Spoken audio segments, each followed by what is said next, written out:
Hello friend, कैसे आप लोग। मैं सतीश। लवली म्यूजिक फिल्म से अमित साहू जी का बहुत बढ़िया वीडियो रिलीज़ हुआ है। आप लोग देखिए, गाना पसंद आए तो वो आप लोग गाने को भी शेयर कीजिए। आप लोग देखना ना भूलें, लवली म्यूजिक फिल्म से रिलीज़ हुआ है। उनके बहुत अच्छे अच्छे गाने अभी आते रहेंगे लवली म्यूजिक फिल्म से।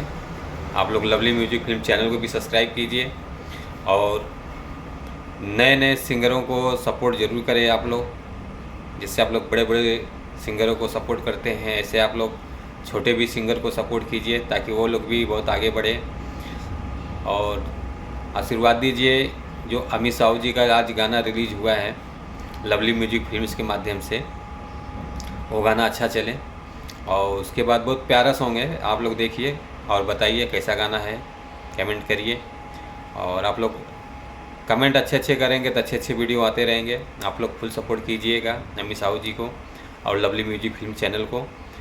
लवली म्यूजिक फिल्म चैनल पे अच्छे अच्छे गाने आते रहेंगे। आप लोग एक बार प्लीज़ सब्सक्राइब कर लीजिए लवली म्यूजिक फिल्म चैनल को।